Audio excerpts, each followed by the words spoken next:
Hello दोस्तों, कैसे हो आप लोग। मेरा नाम मोनू है और मैं ये वीडियो इसलिए बना रहा हूँ कि मैं बताना चाहता हूँ कि इस दुनिया में जो कुछ भी होता है वो किसी कारण के लिए होता है। जिस दिन आप उस थॉट पैटर्न पे आ जाओगे कि ये चीज़ हुई तो इसके पीछे क्या वजह थी, तो आप अपनी लाइफ में ग्रो करने लग जाओगे। इसलिए हमेशा कुछ भी हो, एक छोटी सी चीज़ भी इधर से उधर हो या इधर से इधर हो, या किसी ने कुछ बोला जो आपको बुरा लगा या आपने किसी को कुछ गलत बोला, तो हमेशा हमेशा ये ध्यान रखना कि ये मैंने क्यों बोला किसी को गलत, और किसी ने मुझसे गलत बोला तो मेरे को ये सोचना है कि किसी ने मुझे क्यों गलत बोला। इसी के ऊपर मैं एक आपको बहुत बढ़िया स्टोरी याद आती है, वो सुनाता हूँ। एक बार की बात है कि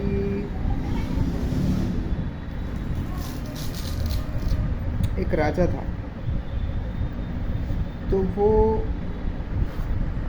जाता है एक फ़कीर के पास और बोलता है कि मुझे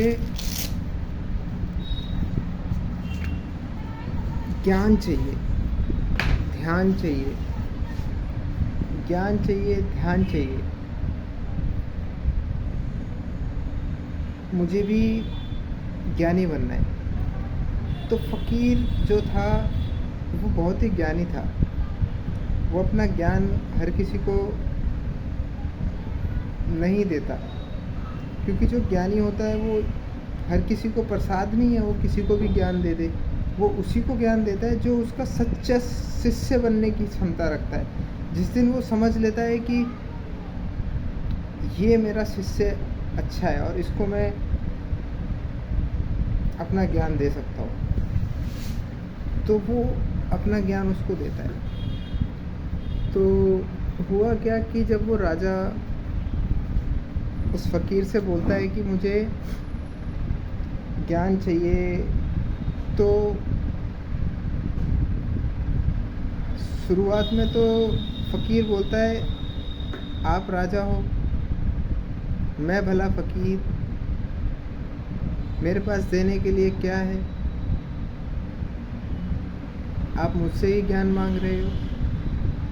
तो राजा बोलता है, नहीं नहीं नहीं, पूरी प्रजा पूरा प्रदेश आपको जानता है कि आप बहुत ज्ञानी हो और मैं आपसे ज्ञान प्राप्त करना चाहता हूँ। तो फ़कीर बोलता है, मेरी एक शर्त है कि आपको मुझे मेरा शिष्य बनना होगा और जैसा मैं कहूँगा आपको वैसा करना पड़ेगा, और आप कभी नहीं पूछोगे कि मुझे कि आपने ऐसा क्यों कराया, ऐसे क्यों किया। मेरे से सवाल नहीं पूछोगे कि मेरे को कब ज्ञान दोगे, ऐसा नहीं। मेरा जब मन करेगा जब भी मैं तुम्हें ज्ञान दूंगा। तो राजा बोलता है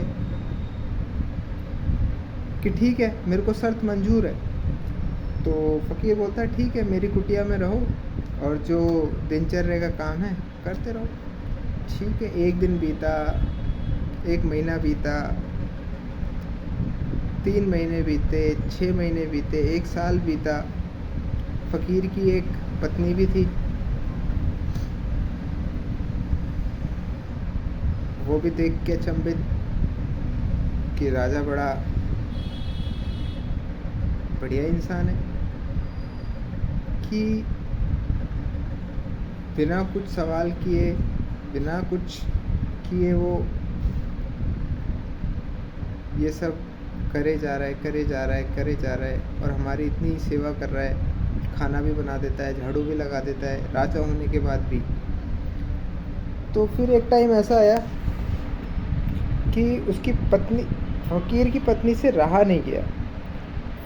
जब फ़कीर की पत्नी से रहा नहीं गया तो फ़कीर की पत्नी ने फ़कीर से जाके बोला कि आप राजा को इतने टाइम तक अपने कामों में लगाए हुए हो, उसको जो चाहिए उसको दे के रवाना करो ना।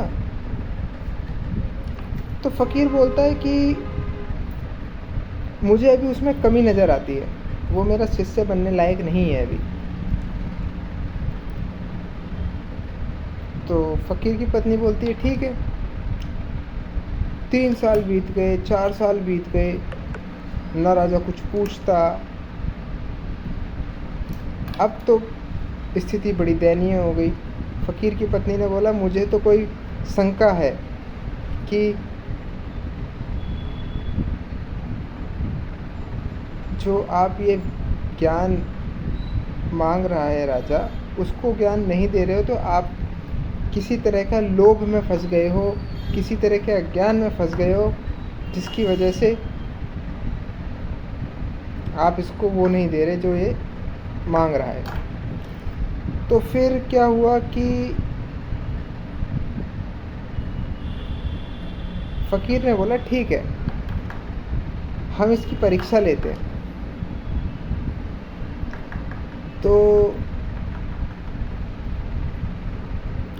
उसने अपनी पत्नी को बोला कि जब सुबह सुबह ये अपना काम कर रहा हो तो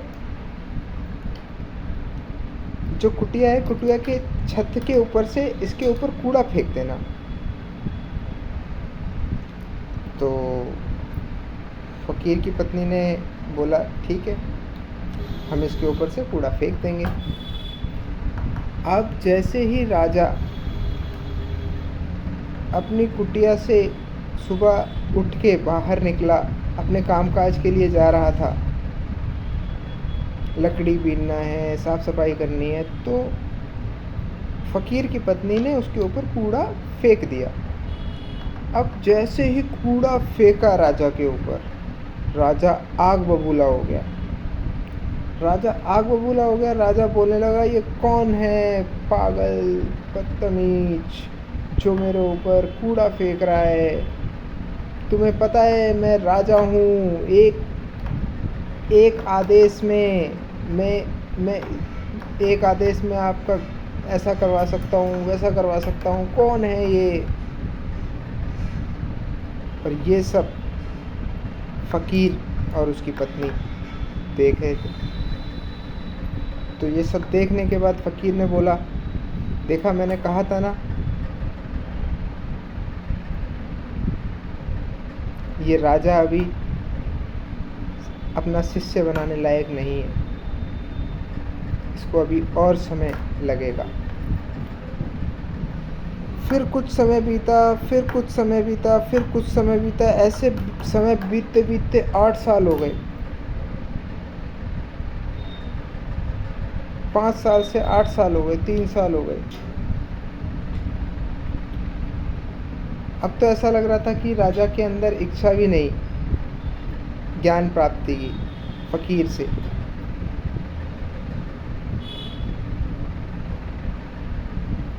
तो फिर फ़कीर की पत्नी आई और बोलती है कि अब मुझे लगता है कि जो राजा है वो आपका पक्का शिष्य बन चुका है, आप चाहें तो इसकी परीक्षा ले लीजिए। तो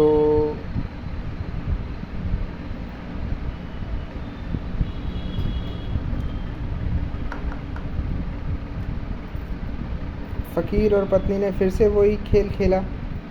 उसने उठ के सुबह सुबह जैसे ही वो उठा, बाहर निकला, उसने कूड़ा उठा के उसके ऊपर फेंक दिया। जैसे ही कूड़ा फेंका, राजा ने हाथ जोड़ के नमस्कार किया, बोला कि ये जो आपने मेरे ऊपर फेंका है वो आपकी गलती नहीं है, वो मेरे अंदर ही था जो मेरे पास आ गया।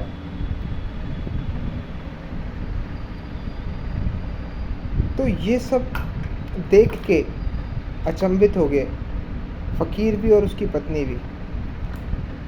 तो और फिर वो अपने काम-काज में लग गया। तो फिर फ़कीर राजा को बुलाता है और बोलता है कि अब तुम पूर्ण ज्ञान की प्राप्ति में हो चुके हो। अब तुम्हें और ज्ञान की प्राप्ति की ज़रूरत नहीं है। तुम जा सकते हो राजा, तुम ज्ञानी बन चुके हो। तो कहने का सिर्फ एक ही उद्देश्य है कि जैसे ही अंधकार हटता है तो उजाला आ जाता है, और जैसे ही उजाला आता है तो अंधकार हट जाता है।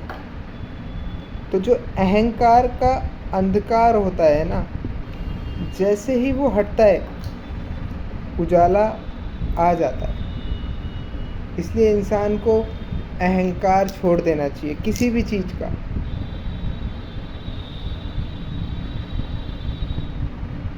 तो ज्ञान अपने आप उस जगह को भर देता है।